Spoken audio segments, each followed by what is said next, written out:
And it's that time again for another episode of the Peak Signing Agents podcast with your boy here, DVO, Mr. Derek Van Otten. And thank you again for tuning in. I want to give a huge thank you to everyone. I was just looking in a lot of the podcast platforms on different notary type of podcast. And I am so honored and so happy to say we have the longest tenured podcast. I've been consistent every week except for around the holidays. I skipped 1 week around the holidays. I've been doing this podcast for just over a year now, and we have the most episodes. So I have just had a blast doing this. I was talking to a recent signing service owner, and they were asking me, what's the purpose of me doing this podcast? Why am I doing this podcast every week? And my answer was simple. It was a quick answer. I said, it was for you. I'm doing this podcast for you. I'm doing this podcast for every signing service owner out there, so they have the best peak signing agents doing the jobs for them. I'm doing this for the notaries, the signing agents that want to be the best in their field and make the most money. That's who I'm doing this for. I'm doing this for the notaries and signing agents that want to provide a better life for their family. And I hope this brings value to you. I just noticed this week my name or my podcast was tagged in like 3 or 4 posts just this week in different Facebook groups. Someone had a question. They said, hey, you need to look up this podcast. Thank you everyone that shares the podcast. I truly, truly do mean that, and I appreciate that. And I hope I'm helping you become the best signing agent you can be to provide the best for your family. That's truly how I feel. So thank you so much, and I'm going to keep bringing value to you guys, but please share it. Please give it a rating. Please write a comment. It does bring it to the top. It helps me get out there so that the podcast platforms can pay me, and so I would appreciate that so much. All right, let's talk about this week's episode, and I want to talk about you as a signing agent. To be a peak signing agent, you need to know more than just our role as a notary. We are not just a notary. We do not just witness signatures when we are signing agents. We're not there to just say, hey, prove me who you are, give me your ID. Okay, great, now sign where it says your name.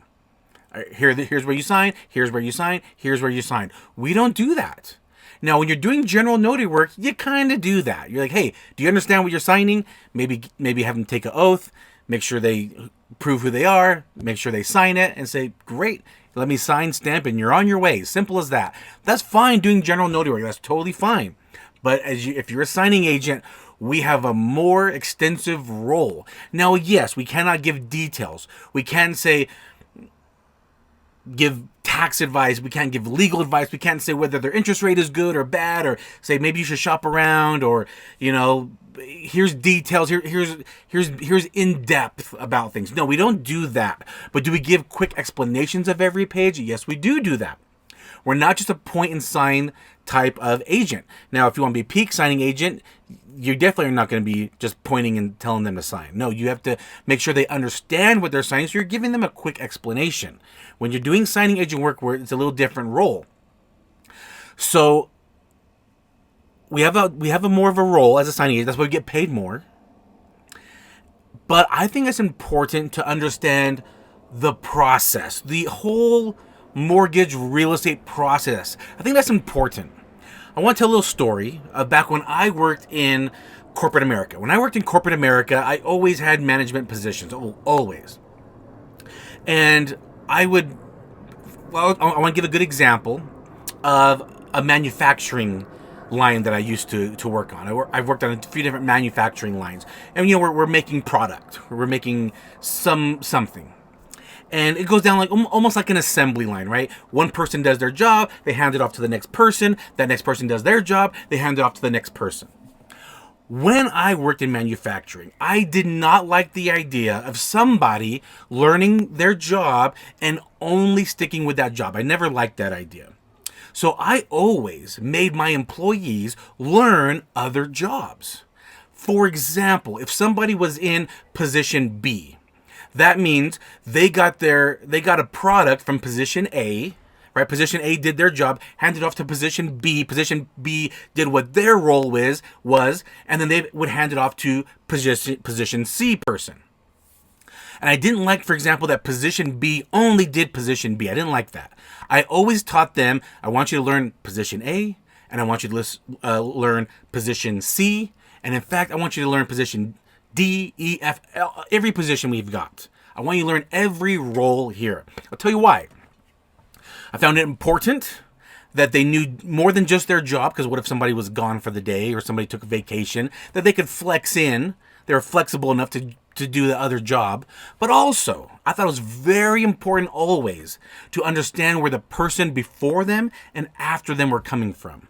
So, for example, if they were in position B, they might complain about position A all the time. Oh, why does position A always do this? They always give it to me this way wrong.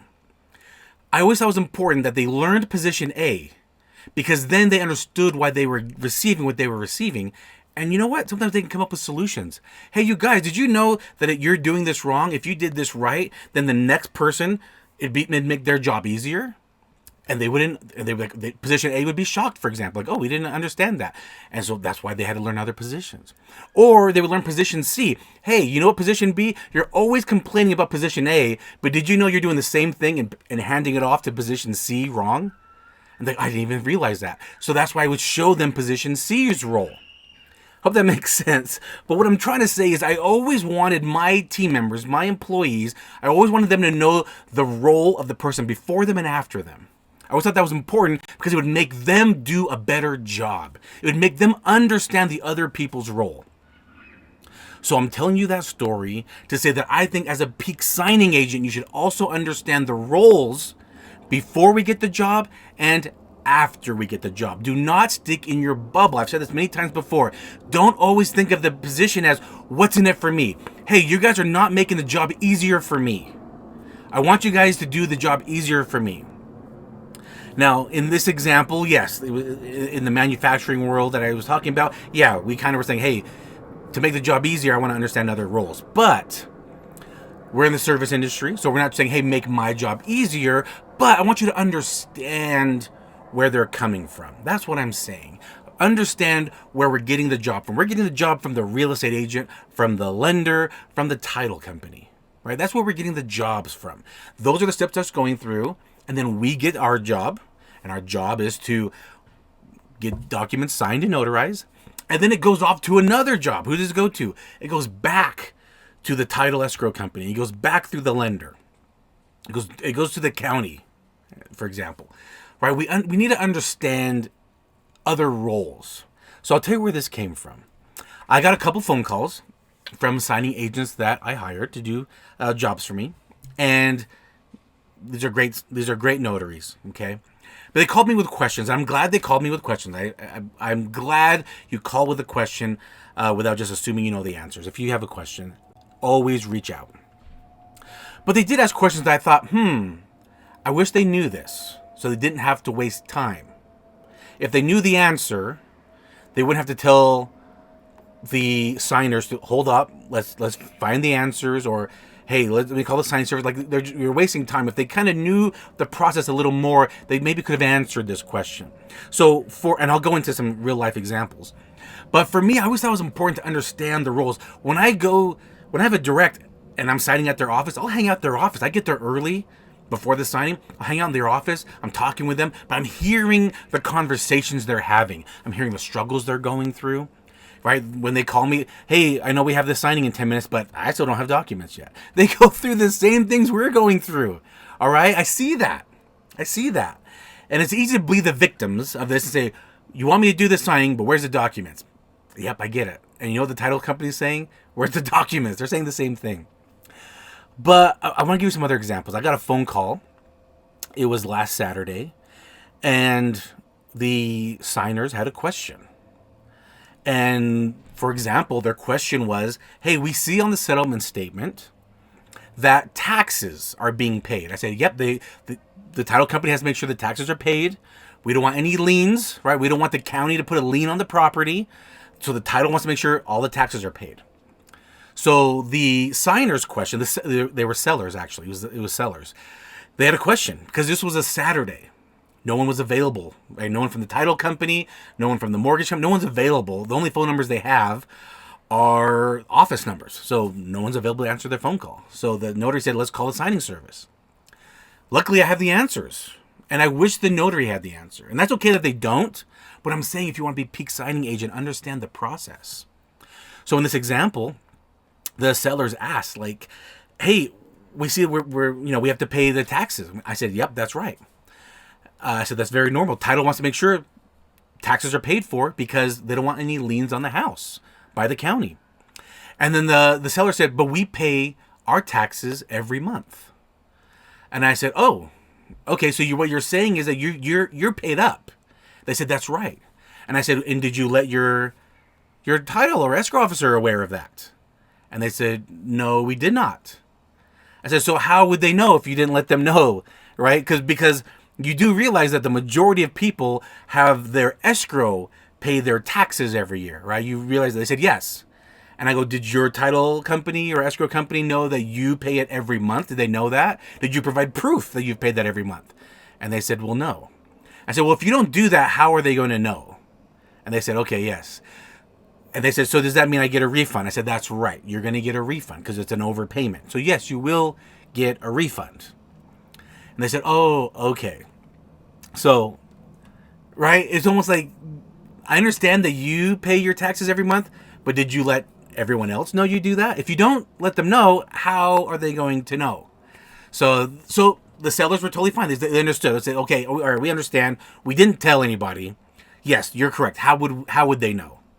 And then their second question was, we also notice that there's commissions to the our real estate agent and the new buyer's real estate agent. I said, yes, that's, I said, were you not aware of that? I mean, I didn't want to throw their real estate agent under the bus because the real estate agent should have already explained this to them. They should have already kind of seen something like this. They should have known. So I didn't want to throw anyone under the bus. That's the last thing I want to do. But I said, yeah, well, most case scenarios, the seller does pay all of the commissions, the buyer's agent and the seller's agent. I go, that is very commonplace. I said, I hope you were told that, but that's the normal situation. And the husband paused and said, yeah, I believe that's right. I believe we did that before. And then they were okay with that. But the fact is, right, that the signing agent didn't say that, right? I'm not saying that that's happening, right? Again, I'm not throwing anyone under the bus. What I said was normally. It's very common that. That's what I say. I didn't say this is exactly what's happening, even though that's what it says on the settlement statement. But what I'm saying is it's very common, it's very normal that the sellers pay the real estate commissions to the real estate agents, both buyers and sellers. My question to you listeners and viewers is this. Did you know that? Maybe you did, maybe you don't. But what I'm saying is it's good to know the whole process. It is very common. And I knew that, and I was surprised this signing agent didn't know that or didn't know how to say it. Again, that's okay. It's good that you ask. But you would have saved time if you would have known that. And again, we're not giving specifics. If you hear my voice, I didn't give a specific. I was saying it's very common. It's very normal. And hopefully when I say that reminds them, like, oh yeah, I think a real estate agent did say that. Or sometimes that will trigger that. But it's good to know the whole process. Let me give you another example. The timing of signings. That's one of my notes I'm looking at here. So let's say they want to sign on, let's go back to signing on a Saturday. They want to sign on a Saturday. And I send the offer out there. And someone replies with, I can't do it Saturday, but I can do it Friday. It is very likely that you cannot sign early. Okay, especially if they're buying or refinancing. And why is that? Do you guys know why? Here's another question for you. Do you know why you can't sign early? Well, by law, especially if they are refinancing, they have to see a closing disclosure 3 days before the signing. They have to see a closing disclosure, which it's going to be basically the final numbers. They need to see that at least 3 days before. That's the law. So can they sign 2 days after they see the closing disclosure? No, they cannot. They have to sign 3 days at least. That is the law. Can they sign a day after? Now that's a possibility. Let me get approval. But to even ask, can they sign earlier? Don't even ask if they can. Okay? Because you never know. A lot of times they cannot sign early. Now, again, there are some cases where it can happen, especially if it's maybe like a week ahead of time. They can kind of do some things to get it done a day early. But usually don't even ask, right? It can't be signed earlier. Now, you can ask if it can be signed later. That's okay to ask. Like, hey, you know, I cannot do this on a Saturday, but I'm available Sunday if they are. That's okay to ask for a day later. But just understand the timing of signings. Another example is I say, hey, you're doing a purchase. We're going to try to set it for afternoon time because it has to make last drop because it has to fund the next day. It has to be back to the title the next day. And then they come back. Okay, I just talked to the signers and we're good to go for 6 p.m. I'm like, well, if you sign at 6 p.m., how are you going to get it dropped off in time so the title gets it back tomorrow? Oh, it probably won't. That's why we said it's got to sign earlier, like in the afternoon time. Can you please reach out? So again, it's just like understanding things. Understand the whole process.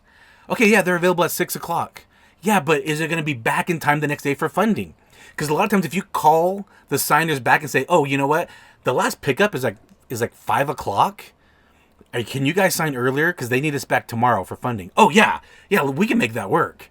Right? Because they want that property. They want it to fund. They don't want the interest rate to expire. They don't want any issues. Yeah, they'll make time a lot of the times. Now, again, yes, there are times where they just cannot do it until later in the afternoon. And then, let us know that like they cannot. They said they cannot do any earlier than 6 o'clock. Okay, then now we have to work with that. But just because that'd be a convenient time is not going to be always going to fly. You have to be aware of things. Again, think outside of your box a little bit and just think, oh, hey, signer, what time is available for you? 6? Well, just so you know, FedEx or UPS, their last pickup's around 5. We might need to sign earlier if you want this to fund, if you want to get this house the next day. Oh, yeah, okay, great. Yeah, 6 o'clock won't work. So again, it's like knowing the whole process. Don't just think of your bubble. Think outside your bubble a little bit. It's also good to know other state laws, especially if you're doing a split signing. It's kind of good to know a little bit about other states. I think it's such a good idea to be in different Facebook groups. That's where I see a lot of people. I know I always say Facebook groups. That's where I see people. I see a lot of different Facebook groups for notaries, and it's good to be a part of these. And you just get to see some of the discussions, and you get to hear some state laws. I know certain state laws because I'll read them in Facebook groups. For example, in California, if people cannot sign in a capacity, meaning they can't sign in the notary verbiage. It can't say, John and Jane Doe as trustees of this trust. They can't sign it as a capacity. They can only sign as individuals. So that won't fly. And they're gonna have to attach, their own acknowledgement. So when my client says, "Hey, we just got all these back and they changed this stuff," I can say, "Yeah, that's California law. They can't do that." Oh, okay. So, because I'm aware of that. I think it's good to know other state laws like that. So, anyway, that's what I want to talk about. I just want to talk about these are just some quick scenarios that came up recently. And I just thought, I think it's good that we as signing agents just know to think outside our box a little bit. Think about what the lender's going through, what the title company is going through, what the borrowers are going through, what's going to happen with the paperwork when we're done. Like I tell people this when I'm doing a signing, and I tell them, hey, this is what I say before every signing. When we sit down, I check their IDs first thing, and then I just say, hey, a couple things before we get started. Because when they sign my notary journal, I can kind of see their signature, and I can kind of tell them, for example, right? So if they have like a really sloppy signature, I'm not really, I'm not going to be too picky about it. But if their name is Jane Doe, and I can read their signature as Jane Doe, but on the paperwork it says Jane A. Doe, I'm going to tell them that. So I say this, hey, all right, so just a couple things real quick before we get started. You're going to have to sign your name like this, and I'll tell them. And you have to put your initials like this. So Jane, you're going to do your initials J-A-D, right? Jane A. Doe. That's how you're going to do your initials. So I say, you sign like this, you initial like this. When you date it, I tell them, be consistent. If you do, slashes or dashes, just be consistent with how you date the document. Make sure it's kind of legible. And if you make any mistakes, do not scribble and don't trace it 10 times. I go, they don't like that. And I tell the signers this, right? Because I'm telling them to think outside their little bubble for a little bit. I'm like, just think about this. When we're done signing, this goes back to the title company. Then it gets forwarded to the mortgage company and the county. And so if any of those don't like something, they don't like the way you dated it, they don't like your signature, they're going to make you redo this, and it's not going to go through. I go, so it's going to go to 3 different hands. So just think it's got to be nice and neat for them. So just take your time. If you make a mistake, don't scribble. Don't trace it 10 times. Just strike through it once, put your initials, and then correct it. That's how I explain it. So I tell the signers to think outside their box a little bit, to just say, hey, listen, this is what's happening with your paperwork. You got to make it look nice and neat. And that's what I say. And I print copies, so I plan on swapping it out anyway. But this is what I say.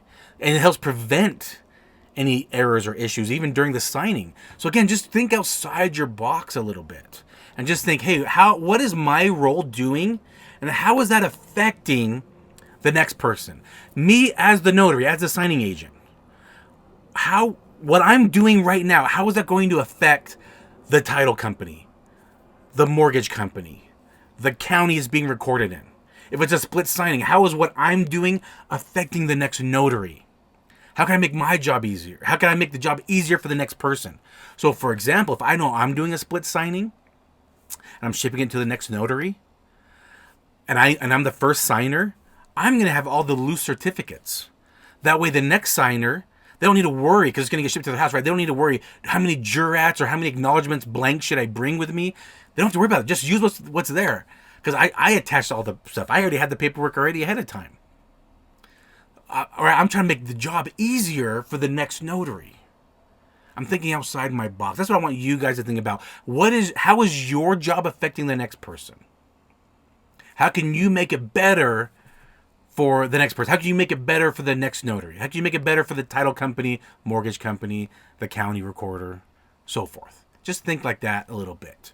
Right? How can I make this signing go smoother? Can I answer that question, or can I help guide them with the answer to that question, the signers?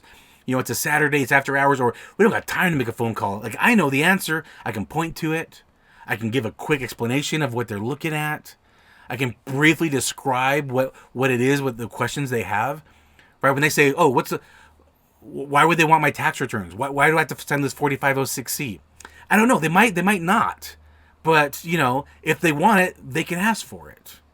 You're just trying to think of what questions they might have. How can you answer it to make them understand it better? So anyway, just want to share that. I hope that helps you guys. Again, thank you everyone that's been listening. If you haven't yet, please subscribe. If you're on podcast, please follow or subscribe. If you're on YouTube, subscribe, comment, rate on everything. And real quick, are you following me yet? At Peak Signing is where you can find all my social media posts, what's going on. And if you want to know what's going on with me personally, at D Van Otten is where you can find me on all social media platforms as well. Keep being awesome, because I know you are. And I'll catch you on the next episode. Bye.